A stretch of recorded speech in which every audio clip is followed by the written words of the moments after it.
What is up, everyone? We are back. We are about to go over key components, and this is, I guess, what I am looking for in a trade. I guess how I go about my trading, kind of like a checklist that I look for when I am taking a trade.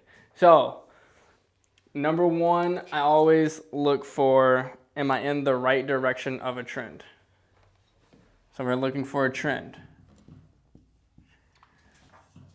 All right.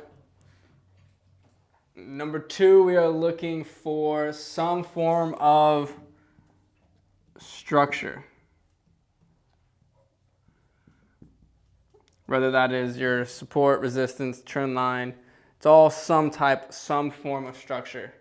Are we in an overbought or oversold market?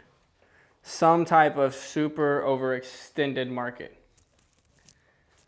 We are also looking for if price is near a moving average.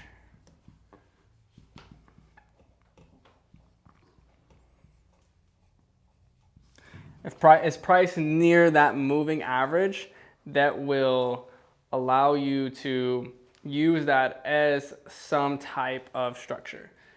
So basically you want, two components of structure. You want the actual trend line structure, or the support or the resistance structure, or some type of structure along those lines. But you also want price, to obviously be heading, if say price is heading up, to be hitting that retracement onto structure as well as price near a moving average. So when I say trend, I really mean like almost like a retracement, I guess, in the trend.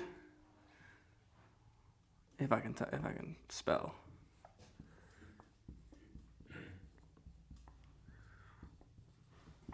So you're looking for that type of retracement. And then I also look for fibs. Fibs is another key component of mine. And then also patterns, which is big, but not too big. And we'll go over that, what patterns are later. So out of my 5 things, I have to have 4 of them happening at the same time in order to take a trade. So you have 1, 5.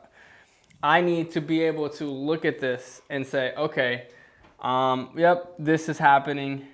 Yep, this is happening. No, that's not happening. No, that's happening, and that's happening. Or, it doesn't have to necessarily be in that, specific order, but as long as 4 of the 5 are happening, that is very, very important. You need to have that confluent event of events happening. No such thing happens, like it's not a coincidence. So we have to have that.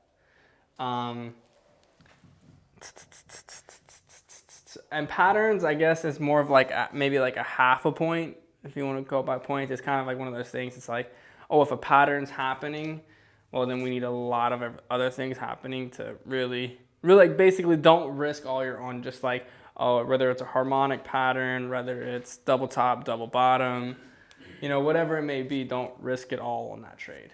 So, so you need to have that confluent events happening. Do I got any questions on that? Fibs. Well, I'm gonna go over fibs. You'll learn about fibs. This is just your checklist. So don't take a trade unless this is happening. The overbought and oversold is going to be your TDI. This is going to be your moving averages, 50 to 100. The structure we went over, what kind of structure is it in, and all that. Question. So you said there's 4 out of 5. Is there one of those 5 things that are less important than the other to meet the criteria to take a trade? If that makes sense.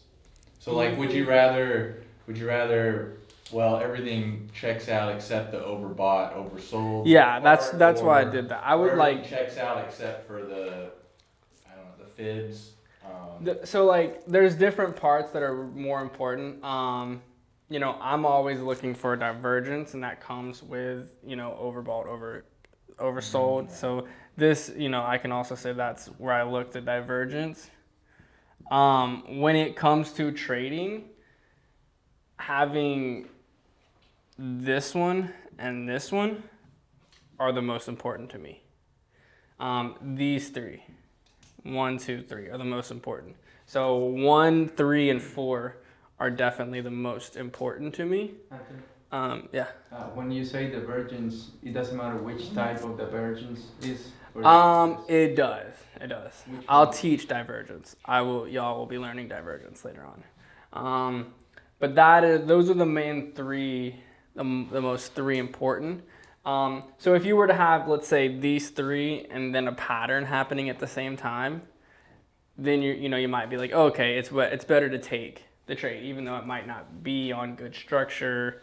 You know, it might be not having a fib retracement, or it might, you know, I've actually gotten to a point to where the point of trading I'm at now is I don't even no longer use a fib.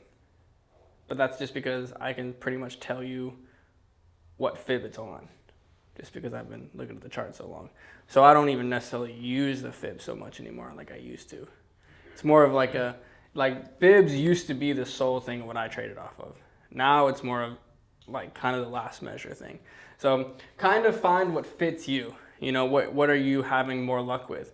You know, you'll also see, are you a better buyer or seller? What do you see more of? Are you a better buyer or seller? Like, put your account on an FX book and see if you're a 65% buyer but a 95% seller.